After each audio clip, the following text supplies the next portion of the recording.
Bem-vindos, amigos de Aruanda. Estamos aqui na Fevale, então, para a gravação de mais um podcast, A Voz de Aruanda. 16º episódio, né, Ana? 16º. Tantas pessoas já passaram por aqui, né? E, nossa, 16º, muita coisa, Muito né? rápido, muito tempo. Estamos aqui hoje com a Denise, né, nossa companheira de projeto. Boa noite a todos, todas e todes. É isso aí, né? Estamos aqui hoje num dia especial aí, recebendo um convidado que a gente já queria trazer há algum tempo já, um convidado que conhecemos ano passado, final do ano passado, Peterson Barcelos. Tudo bem, Peterson? Boa noite, tudo bem, pessoal? Tudo certo, Marcelo. Peterson, feliz que tu tá aqui com a gente hoje, né? E para bater esse papo aí, que a gente quer te conhecer um pouco, né? Que tu conheça também o nosso projeto, enfim, né? Sinta-se à vontade aí para perguntar também pra gente, mas nós queremos te entrevistar hoje. A gente quer te escutar, né? Saber a história um pouco. Sim. O Peterson, muito despretensioso, estava inscrito numa atividade aqui na Fevale, que aconteceu no ano passado. Isso. E aí, no fim, ele acabou sendo o nosso palestrante. E aí, como a gente estava comentando antes, foi um encontro, né? Um encontro ancestral com uma pessoa muito importante que eu acho que para agregar na Aruanda, pelo próprio nome já diz do projeto. Então, a gente quer muito te escutar, saber um pouco da tua história, né? É isso aí. E o prof sempre comenta, começa desde o começo, né? Começa contando sobre quem é o Peterson, né, prof? Onde nasceu, a tua família, o tamanho dela. Tá. Primeiro, quero agradecer a vocês também pelo convite, tá? Principalmente o professor Edmilson. Muito obrigado, é um prazer estar aqui com vocês, tá? E também tudo que eu puder agregar sempre, podem me procurar, me buscar, que eu estou disponível.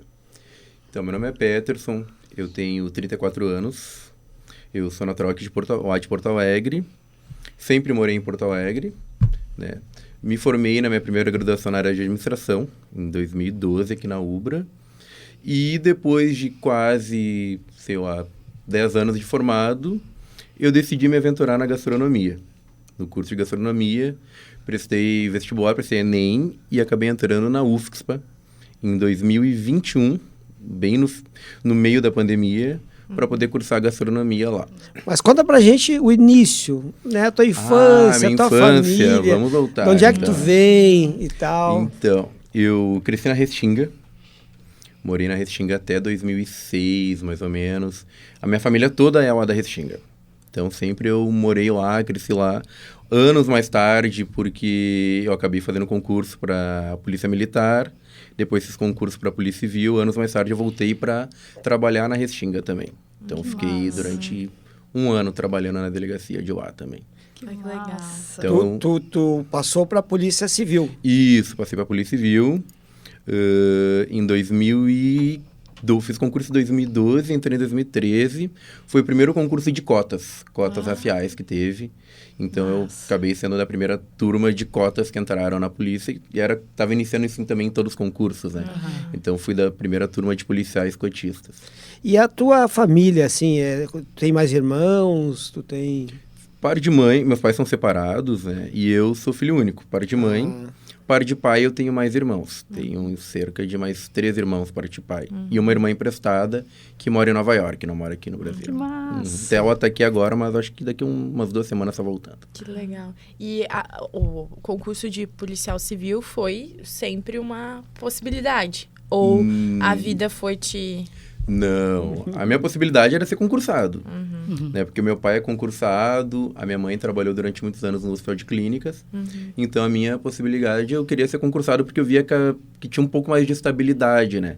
Então, como eu vinha de um ambiente periférico, eu morava na Restinga, né? A minha família, a gente não tinha casa própria, foi aquele período no finalzinho dos anos 90, que várias pessoas estavam invadindo terrenos que estavam parados, a minha mãe também invadiu um terreno daqueles, né, a gente morava mais ou menos nesse ambiente. Então, eu via que o bom era ser servidor público para ter uma estabilidade financeira e tentar galgar as coisas que estavam almejando, né? De repente, fazer uma faculdade, né? Porque quando eu morava na Restinga, eu não tinha visão de faculdade, né? Eu não tinha... Era muito distante para mim passar numa URGS, né? Porque eu estudava em escola pública, né? E era muito distante para mim também pagar uma universidade, né? Tanto que eu fui também da primeira turma de cotistas do Enem, em 2009, de cotas para universidades privadas. Então, essa questão da cota racial sempre foi muito forte para mim, porque foi graças às políticas públicas de cotas que eu consegui chegar onde eu cheguei hoje. Aí a dúvida que eu sempre gosto de perguntar assim, quando tu era pequeno, qual era o teu sonho, assim? Eu quero ser tal coisa. A gente sempre teve esse Quando sonho. eu era pequeno, meu sonho era ser jornalista. Que massa! Era. E esse sonho foi destruído por um professor, inclusive eu posso falar o nome dele, porque ele é bem conhecido, ele dá aula na Universidade de Direito de Rio Grande agora, o professor Salá. Ele me falou, olha, Peterson, tu tem um grande potencial, e eu escrevo alguns textos para alguns jornais aqui, e eu ganho muito pouco por isso, tanto que eu tive que fazer uma outra graduação. Então, eu te aconselho a pensar um pouquinho mais. Faz primeiro uma profissão para te dar um pouco mais de dinheiro, e depois uma que vai te dar mais lazer. Daí eu pensei, isso aí me bateu no meu estômago na época. Mas eu quero tanto ser jornalista. Eu, não, mas é verdade, preciso de dinheiro. Eu preciso de dinheiro. E acabei optando pela área da administração. Quando eu fiz o Enem, eu vi ele tinha vaga aqui na Ubra e acabei vindo parar aqui. Peterson, um dos motivos assim do convite, claro que foi aquela mão que tu fez pra gente de vir aqui de última hora e dar uma oficina onde tu fez feijoada e tal ali. Mas uma coisa que marcou muito para mim, eu acho que todo mundo que estava naquele dia ali, foi a tua história em relação à tua religião. Né? E eu queria que tu tentasse repetir o que tu falou lá, porque eu acho que foi uma coisa que me marcou para mim, assim, né? Eu que não pertenço a nenhuma religião, para mim aquilo marcou demais, assim, me fez pensar por muito tempo. Então eu queria que tu contasse um pouquinho da tua trajetória e a religião, né? Sim. A minha família sempre foi de religião de matriz africana, tá? Só que a minha mãe não era próxima. A minha mãe frequentava, mas ela não era fisicamente da religião. Ela tinha minhas tias que eram religiosas. Então a minha mãe engravidou, foi mãe solo cedo, aos 22 anos, né? E anos 80, tinha outras políticas, o pessoal não tinha uma política de que não podia fumar na gravidez, né? A minha mãe acabou fumando durante o período da gravidez, e eu nasci prematuro e muito pequeno mesmo. Então eu nasci e fiquei internado no Hospital Santo Antônio. Eu acho, pelo menos 30 dias.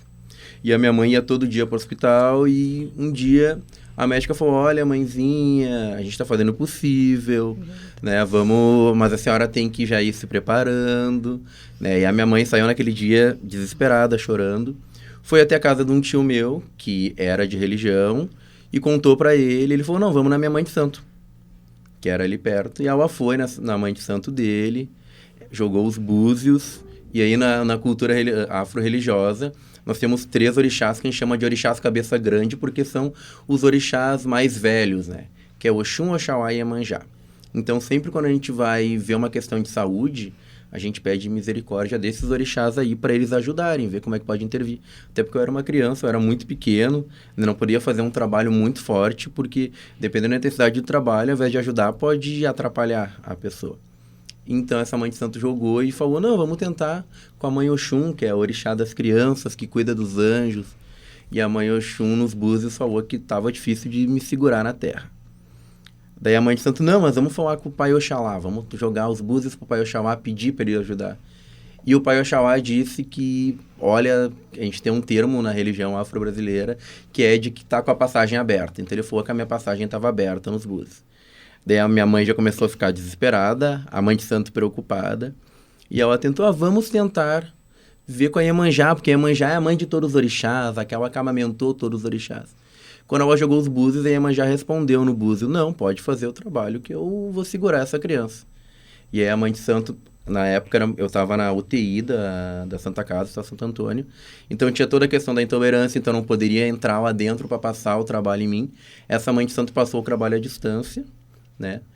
E falou para minha mãe, vai para casa, descansa, né? Vamos pedir para os orixás, a gente já fez o trabalho, já pediu. E a minha mãe foi para casa. Minha mãe disse que voltou no outro dia à tarde e eu tava mexendo as pernas.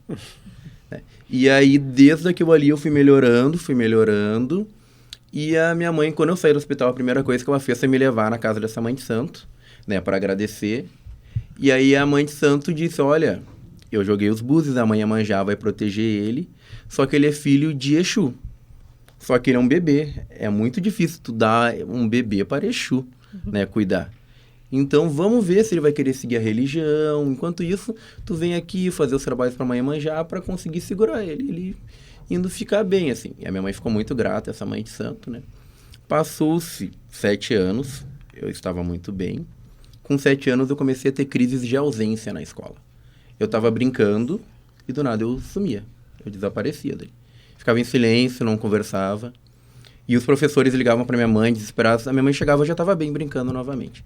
A minha mãe me levou no psiquiatra, me levou no terapeuta, no neurologista, me levou em todos os médicos e todos disseram que eu era perfeito. Inclusive, cheguei a ouvir de um médico que o que faltava era laço. Na época. Daí a minha mãe, e isso continua acontecendo. Daí a minha mãe, vou levar ele. Nessa época, minha mãe já não tinha contato com essa mãe de santo, mas tinha uma tia minha que era de religião. Vou levar ele na minha tia, né, pra ver, pode ser religião, né. Ela jogou os búzios e ela não precisou falar nada. A minha tia disse, ele é filho de Bará, né. Daí ela, o pai tá pedindo ele de volta. Ele disse que ele vai ceder o filho pra Iemanjá até os 7 anos, mas com 7 anos ele quer ficar na cabeça do filho dele, porque o filho dele tem um caminho na religião, ele tem um vínculo, ele veio para ser de religião de matriz africana. E aí a mãe ainda comentou, e outra coisa, a mãe Iemanjá disse que cede pro pai Bará, que ele seja o pai da cabeça dele, do Ori, como a gente chama, no batuque, só que ela quer continuar no corpo dele, ela disse que ela não vai abandonar, acho que ela cuidou até os 7 anos, ela vai cuidar a vida toda. E é por isso que a gente chama o meu ajuntó de orixás, eu sou filho de Bará, também conhecido como Exu, e o meu corpo é de Iemanjá, que é um ajuntó raro. Normalmente, os filhos de Bará, o meu Bará é o Bará Gelu, é o Bará jovem. Os filhos de Bará têm ajuntó com Oxum jovem. Só que o meu é diferente, porque com Iemanjá é meio difícil de encontrar esse ajuntó. Mas foi graças à minha história de vida que me encaminhou a isso. Nossa. E aí, aos 7 anos, eu fiz obrigação nessa mãe de santo, de Buri. E aos 7 anos, eu entrei para a religião mesmo. Entrei para a religião, comecei a frequentar, fazia minhas obrigações anualmente, alimentava o meu orixá anualmente, conforme as orientações da minha mãe de santo. E segui até hoje. Acabei, nesse meio tempo, essa minha mãe de santo acabou falecendo. Acabei tendo que ir para outra casa de religião. Mas segui com o meu orixá até hoje. Em 2018, eu abri a minha terreira, né, minha casa de religião, que é lá no centro de Viamão. E desde 2018 a gente vem trabalhando, cuidando do orixá, cultuando o nosso sagrado lá. Na terreira é eu e a minha mãe carnal, né? Porque nós somos irmãos de santo, é a minha mãe. Então a gente cultua e cuida da religião com todo amor e carinho. Nossa, isso já desde o teu nascimento, né? É uma loucura, Nossa, né? A história, cada vez que eu vi de novo, eu me arrepiei de novo. Nossa, assim, né? O que me chamou a atenção, há um tempo atrás eu fiz um artigo sobre a Folia de Reis.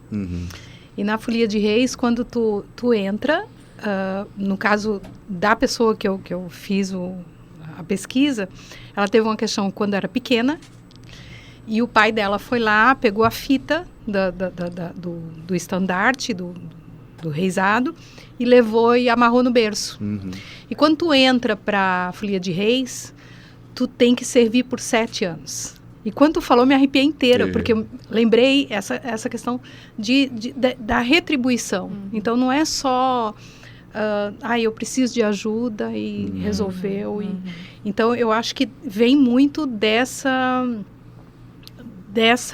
que tu já traz contigo. Já era teu. É uma ancestralidade, né, que a gente tá... Então, já era teu. Até a palavra da obrigação, eu disse, gente, não é uma obrigação, é teu. Sim, é nosso, vem com a gente, né? E os 7 anos é interessante, porque cada orixá, ele simboliza um número, né?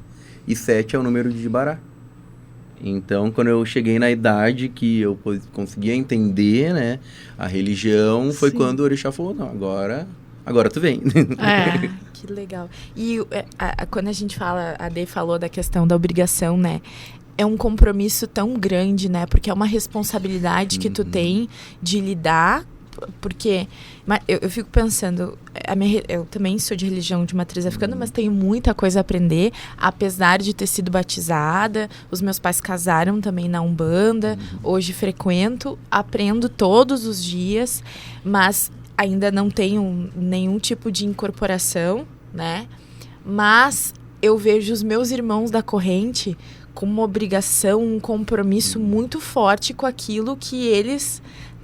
que eles recebem. Com o sagrado deles. Com o sagrado né? deles, exato. E como é difícil a gente expressar, por vezes, por palavras, e as pessoas ainda, infelizmente, demonizam muito, e, enfim, não se sentem acolhidas, ou, enfim, dentro desse espaço. Mas quem convive e está aberta para entender todo o processo do que é uma religião de matriz africana, é uma energia, assim, surreal. E que tu sente uma ancestralidade, né? Sim. Tu sente... Peterson, Júlio, para mim, Preto Velho, eu tenho uma coisa, assim, eu me emociono. Eu choro porque eu me sinto numa própria senzala. Sim. E aí eu fico pensando... As pessoas passaram, existiu pessoas que passaram por, sabe? E tudo começa a fazer sentido. Agora imagina pra ti que teve todas essas sensações desde muito novo e começou a descobrir no meio, o que são essas coisas que estão acontecendo, o que é essa religiosidade, né, que te acompanhou. Então eu acho isso assim, sem contar que agora eu tô pensando também, quando a gente fala sobre saúde, lembrei que no próprio SUS, né, a gente tem a religião de matriz africana também, como eles colocam como uma forma de como é que é? De contemplar a saúde também, né?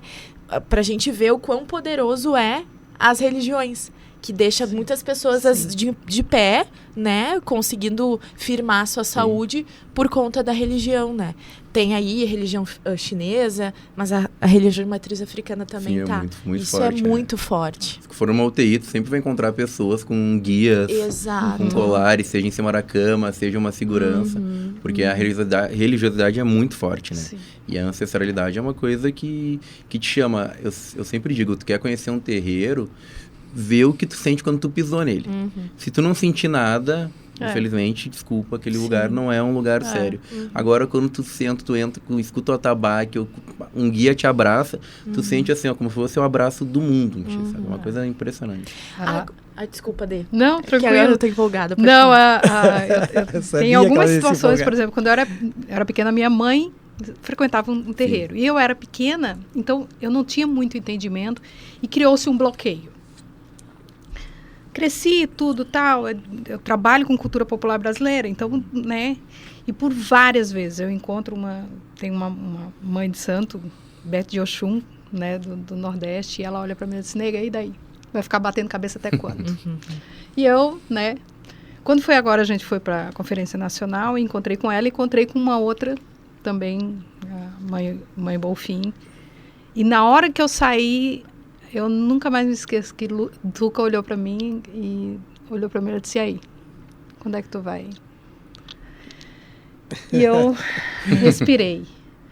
Agora, quando tu entrou, eu olhei pra ti, imediatamente me vieram as duas. Então, é isso que a Ana falou, não tem palavra, é um sentimento, ele é intocável, é um sentimento de reconhecimento, não tem explicação. E eu acho que até o próprio, eu não sei como é que tu se sente, assim, Peterson, mas às vezes, por exemplo, passou o carnaval, enfim, o próprio batuque das coisas, tudo tu te lembra, e aí quando tu vai fazendo as ligações do que, né, tudo começa a fazer sentido, né? As pessoas às vezes querem, enfim, se distanciar de algo que tá sempre te puxando ali, né? É que nem quando eu falei naquela primeira, na palestra, na aula que a gente deu, nós que somos de matriz africana, a gente vê orixá em tudo, né? Hoje choveu. A primeira coisa que eu olhei e pensei, ai meu Deus, minha mãe Ansana me manda uma chuva na hora que eu tiver que descer do carro. Daqui a pouquinho eu já olho uma pipoca, já vejo o meu orixá ali, porque a pipoca é de Bará, sabe? Agora teve o dia, passamos pelo dia de Ogum, que não achava laranja em Porto Alegre, porque tu olha para uma laranja que já lembra de Ogum, porque é a fruta que se cultua ele aqui no Rio Grande do Sul.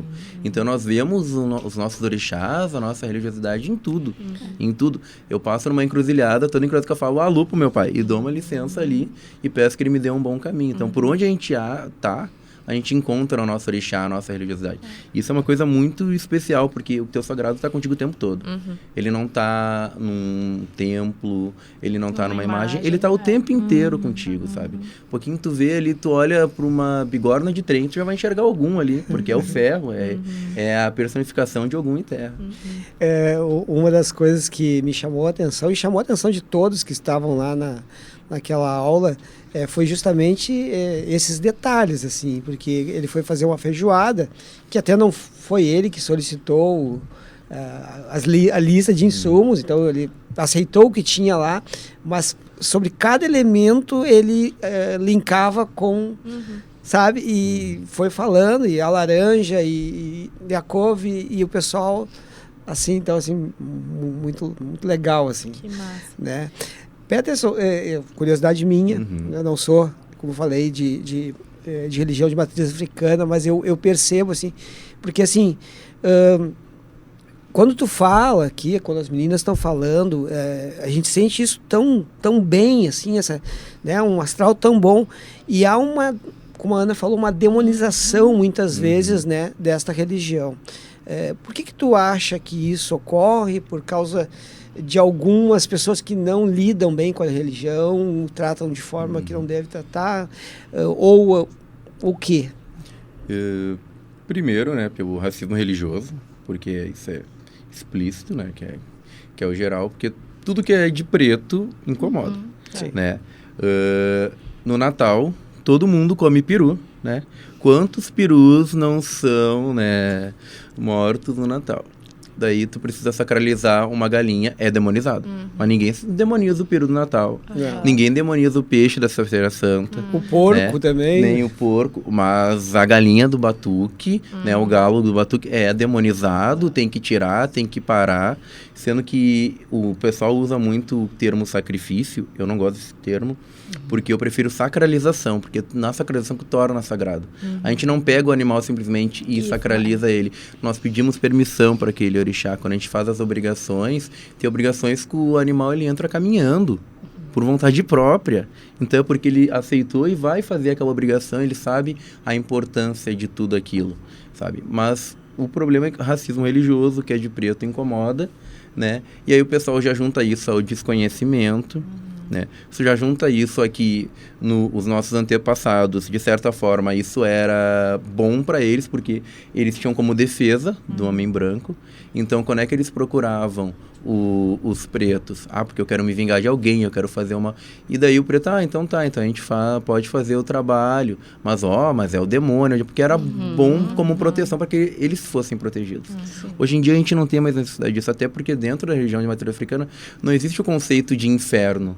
Né? Não existe esse conceito, não existe conceito de bem, de mal. Né? Isso é uma coisa muito do cristianismo, do catolicismo. Dentro da religião brasileira, a gente não tem esses conceitos. Para nós, isso é coisa desconhecida. Né? Isso é coisa que o homem branco trouxe para dentro do nosso entendimento. Porque Exu é um orixá que tem um falo, um pênis na cabeça. Sim, mas é natural o nosso corpo. É uma coisa natural aquilo pra gente, entendeu? Mas é visto como demonizado. Porque Exu usa um tridente, sim, porque ele é o bem, o mal e o equilíbrio. Tudo precisa de equilíbrio. Se tem desequilíbrio, as coisas não funcionam. Então, a nossa religião, ela trata muito dessa questão do equilíbrio. E tem uma questão, por exemplo, do tridente. Agora eu não vou lembrar o nome, mas o deus grego que usa um tridente do Poseidon. mar. Isso, é um tridente. E ele não é do mal. Não é do mal. Né? Uma outra questão que se tem, por exemplo, os evangélicos abominam as imagens da Igreja Católica.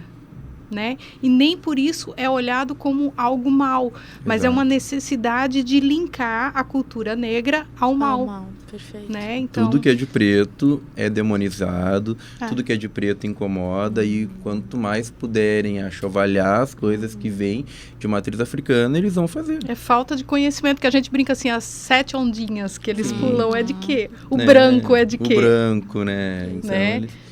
Não foi agora também em Porto Alegre que aconteceu um episódio de racismo religioso? Foi essa semana, Exato. isso, na Igreja São Jorge. Isso. Foi as religiões de matriz africana iriam lavar as escadarias da igreja, né? Sim. E aí um grupo se juntou e começou a fazer orações para que isso não acontecesse. Mesmo que já tinha apoio do padre, porque ia ser um ritual ecumênico a São Jorge e Ogum. Né? A gente sabe que Ogum é Ogum, São Jorge é São Jorge, mas durante muito tempo eles andaram lado a lado. Então eu não vejo o sincretismo como uma coisa ruim. Né? Porque no dia 2 de fevereiro todo mundo vai levar flor para Iemanjá, no dia 23 todo mundo vem saudar Ogum. Então eu não vejo nenhum problema no sincretismo. E agora a Igreja Católica se juntou, decidiu, não, vamos fazer um ritual ecumênico. Né? E acabou que um grupo se reuniu para tentar impedir, fazendo orações e novenas no lugar onde os afro-religiosos iam cumprir seus rituais. E, Peters, 2 coisas que eu quero te perguntar. A primeira, a gastronomia para ti, né? Tu pretende, daqui a pouco, enfim, ter um restaurante que seja só a culinária afro-brasileira? O que tu pretende com a gastronomia, com tudo isso também que tu tem de enredo? E a outra coisa, eu não sei se tu viu na UFSPA, teve uma menina que é de religião, que foi a primeira vez que foi usado ela usou uma roupinha a toda... beca branca. Lindo isso também, daí depois a gente pode falar sobre isso. Mas me conta primeiro, assim, da gastronomia, né? Porque entrou na tua vida, não sei se por toda essa bagagem também, né? Porque tem que botar a mão na massa. Então, o batuque, né? A religião, teve muita influência na questão da gastronomia. Na verdade, a gastronomia, para mim, ela começou um pouco bem antes. Por quê? Porque a minha avó, eu fui criado pela minha avó e pela minha mãe, né? E a minha avó, ela era uma ótima cozinheira. Mas a minha avó, ela era muito machista. Então, homem não podia entrar na cozinha. E eu tinha muita vontade de entrar na cozinha. Eu tinha muita vontade. E daí eu sempre queria ajudar ela a cozinhar, fazer os preparos. E ela nunca deixava, ela me mandava embora da cozinha. Então, quando eu cresci, eu fiquei com essa vontade, né? Eu acabei indo pela área da administração, porque realmente, como eu falei, eu precisava ter um caminho para poder ter dinheiro.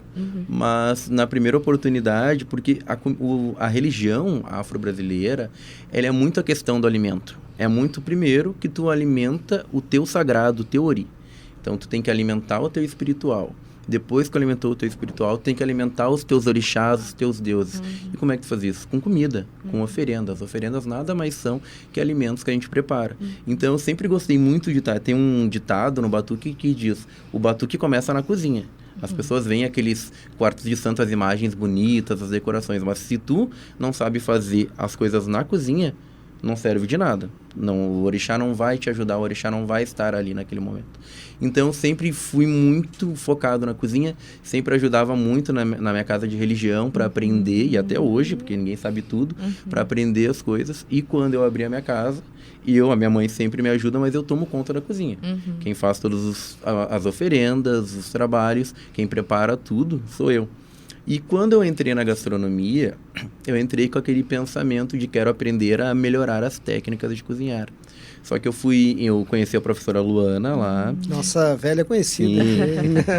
E a Luana, ela me abriu muitas portas e muitas ideias, assim, de caminhos que eu poderia seguir dentro da gastronomia, buscando a ideia afro-religiosa.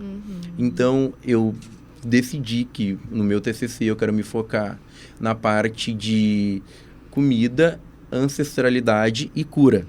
Então, essa parte toda de como a comida do orixá, mas tudo na religião de matriz africana, cura as pessoas, salvam vidas, sabe? Porque eu sempre falo, eu digo, eu não tenho poder nenhum. Quem tem poder é o orixá. Então, quando eu faço um trabalho de cura, alguma coisa, e a pessoa fica bem, que eu fico muito feliz, não fui eu, foi o orixá que fez. Por meio de mim, por meio dos trabalhos que eu ofereci. Então, eu quero muito linkar isso à questão da gastronomia, porque é um campo que não tem estudo. Né? Se for buscar o que tem sobre ancestralidade e cultura de alimentar com a cultura negra, tu não tem nada disso linkando a gastronomia. Tu tem dimensão do que tu tá plantando, do que tu vai deixar... né, dessa questão de registros, porque realmente eles foram apagados, eles foram simplesmente apagados.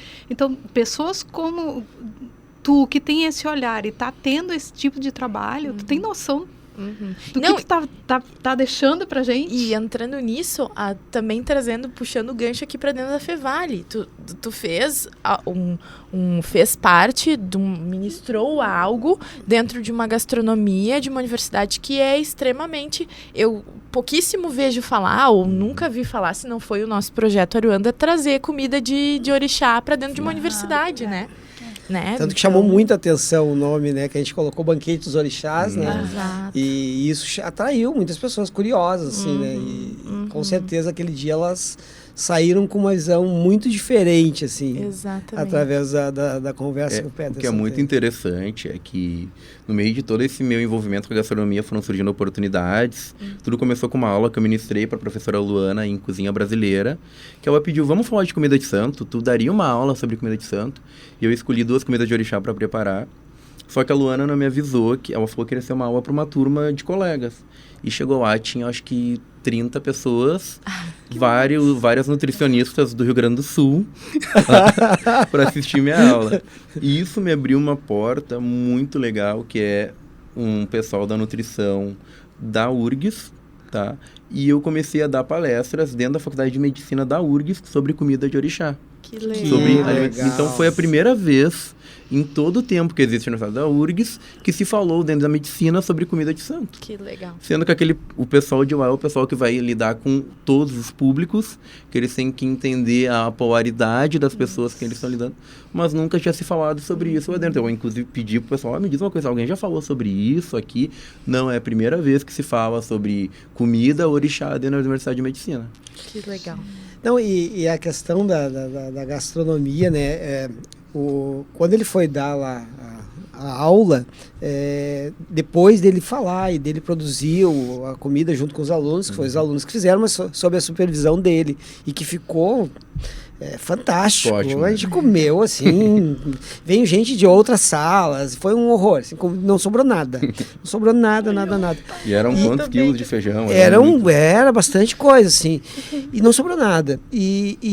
Só que o pessoal dizia assim, tá, mas isso é uma comida normal, não é comida de santo, né? E depois a gente tornou sagrado. Claro, né? qual é a diferença? Ele levou uma imagem, ele levou vela, ele estava também com as vestimentas. E eu acho que isso ajudou também o pessoal a desmistificar essa coisa assim, não, isso aí é comida de batuque, eu não posso tocar nisso. Não, era uma comida muito bem feita e ponto. Só que, como ele falou, no final ele abençoou aquela comida ali com a fala dele, com a reza dele. Né? É como tu trouxe do Peru, né? O Peru do Natal é uma comida sagrada. E as pessoas não veem, né? Mataram o peru. Não vou, né? Então, é muito massa esse trabalho, assim, vamos tirar esse véu que foi colocado e vamos ver realmente o que é, como é que funciona. Vamos trazer conhecimento e com isso a gente consegue derrubar esses preconceitos, né? Peterson, antes da gente concluir, enfim, a gente tem um tempinho ainda, já falo de religião, a gente fala de gastronomia, o Peterson é policial civil, né? Nada a ver, assim, né? Quando ele falou assim, tipo, esse cara anda armado, né? Ele não tem cara, né? De cara, uma pessoa que anda armada, né? O pessoal não acredita. Eu acho que é porque a minha cara é de novinho, mas é que eu já tenho 34 anos, graças à melanina dos meus ancestrais, né? Que a gente tem a cara de novinho. Como é essa carreira, claro, tu fez um concurso, né? Tu queria passar, mas tu tinha ideia de como seria o trabalho. Não, o que aconteceu? Eu queria ser servidor público, Sim. né? E o meu padrasto é policial militar aposentado. Então, ele sempre... Eu estava acabando a faculdade e ele sempre me motivou. Por que não presta concurso para PM? E eu nunca gostei de militarismo, né? Mas ele me pintou tão bonito a situação que eu, vou tentar. Tinha um concurso, né? Prestei o concurso, passei, entrei na Polícia Militar aqui do Rio Grande do Sul. Detestei, realmente eu não gostava do militarismo, eu tinha muitas ideias que eram diversas deles, mas eu gostei da atividade policial, sabe? Então eu acabei fazendo concurso para a Polícia Civil, que estava sendo próximo, que era um salário melhor, que era um cargo técnico-científico, acabei passando também e entrei em 2014 na Polícia Civil, e desde lá eu tô aqui. Eu ia te perguntar, tá ainda? Tô ainda lá. Eu gosto muito da minha atividade, do meu trabalho. E eu tento sempre fazer uma coisa de representatividade na polícia.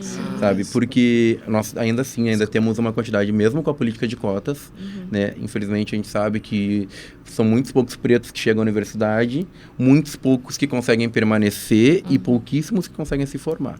Então, mesmo com a política de cotas, a gente ainda está lá com uma quantidade mínima de policiais negros, né? Então, tu vai olhar, às vezes eu vou trabalhar em outros setores, olha, tem eu e mais um, e tem 80 policiais. 80, mesmo. Sabe? Então, somente às vezes a gente vai pra serra, eu vou trabalhar na serra, sou só eu de negro. Sabe?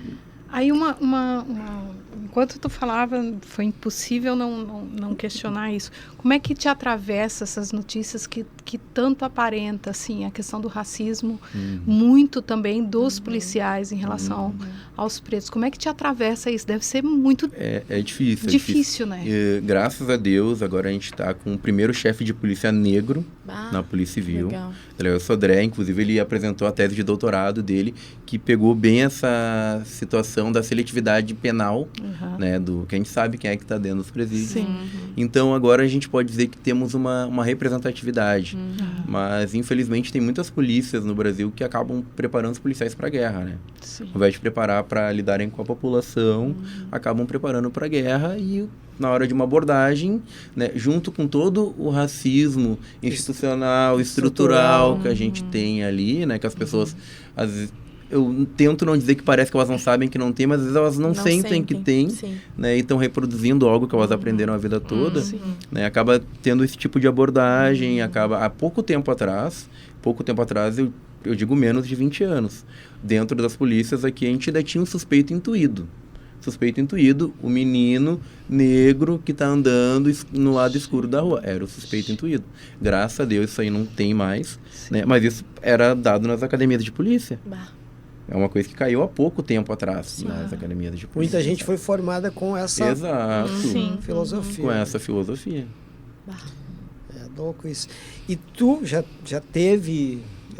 já sentiu isso? Já senti o racismo de fora, né, da instituição, porque as pessoas elas não estão acostumadas a verem um homem negro numa posição, né, de servidor público, né, policial. Então eu já estive trabalhando em delegacia com uma camisa escrito Polícia Civil. Chegaram uma senhora numa cidade da Serra e pediu: posso falar com o policial? E daí eu respirei e falei: tudo bem, senhora, o que eu posso ajudar? Daí ela ficou meio desconcertada, né? Daí, não. Daí começou a me contar o que ela precisava, eu ajudei ela. Mas, infelizmente, é uma coisa que acontece. Sim.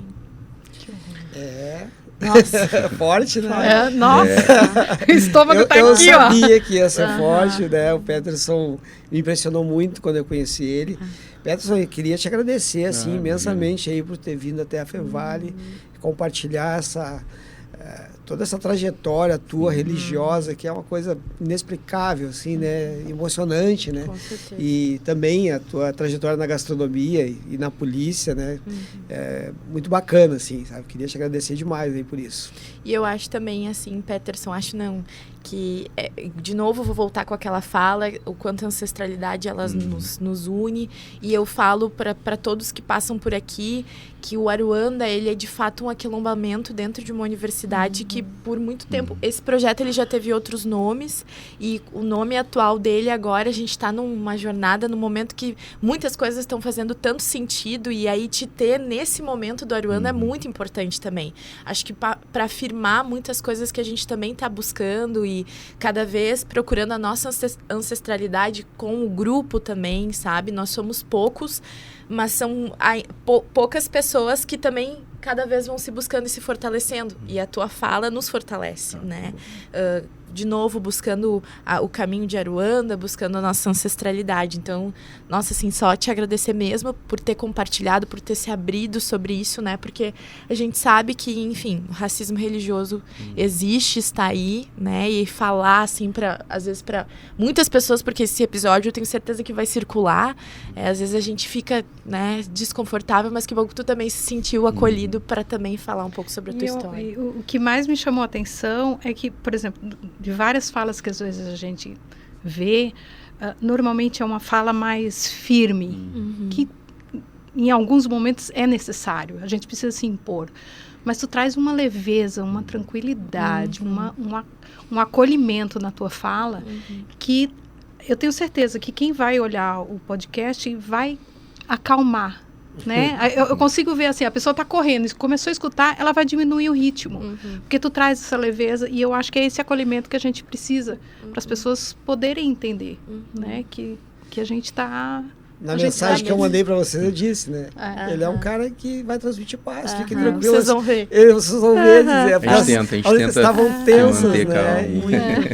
E foi bem bacana isso. Muito legal. E assim, Ederson, o Aruanda, né? Eu sempre costumo dizer pro pessoal, né, que aqui dentro da Fevale é um projeto onde a gente tem alunos bolsistas, né, como outros projetos, mas a gente tem alunos voluntários, o que é muito difícil, e a gente tem alunos egressos voluntários, como a Denise, né? Por que que esses alunos não estão aqui só, ou pela bolsa, ou estão por uma causa própria, né? Uma luta por algo maior, né?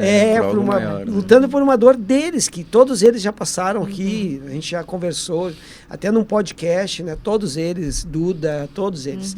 Então, assim, para nós é muito importante pessoas como tu tá aqui e tal, e vir com esse recado aí. Queria que um último recado teu aí pro pessoal. Primeiramente, quero agradecer a todo mundo, né? Pelo convite, somente professora. É isso. E é muito bom poder ocupar esses espaços, né, da universidade. São espaços que durante tanto tempo foram negados pra gente. Durante tanto tempo era apagado, era como se a gente não existisse, né?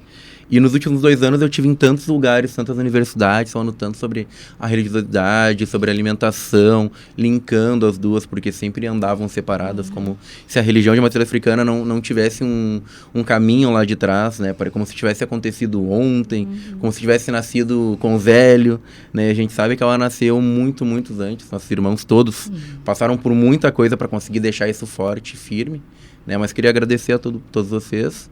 E sempre que precisarem, quiserem falar comigo, ou quiserem que eu venha aqui falar, ou eu posso estar do outro lado também, fazendo perguntas, podem me chamar também. Legal. Com certeza, os convites não vão faltar, né? É isso aí. Então, ficamos por aqui, por mais um episódio emocionante aí, né? É isso. Pessoal, curtam nossa página do Aruanda no Instagram, sigam a gente no YouTube, que lá, enfim, todos os episódios estão lá. Sigam o Peterson também, para conhecer um pouquinho o trabalho dele. Deixa o teu arroba aí. Vou deixar, @PeterPan, PAA7. Eu adorei. Posso fazer um marketingzinho? Eu adorei Peter Pan. Então tá. Eu adorei Peter muito Pan. bom. Peter Pan. Eu queria agradecer a Lili Hair, que foi quem fez o meu cabelo.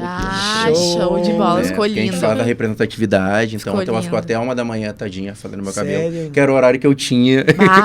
Não, ficou lindo Então, eu queria demais. agradecer, o arroba dela é Lili Hair. Show. Daí vão achar ela ali no Bora Instagram. seguir todo mundo aí pra fortalecer o trabalho dessa galera preta, Isso né? aí. E até a próxima, Até então. mais, Até a gente. próxima. Tchau. Valeu.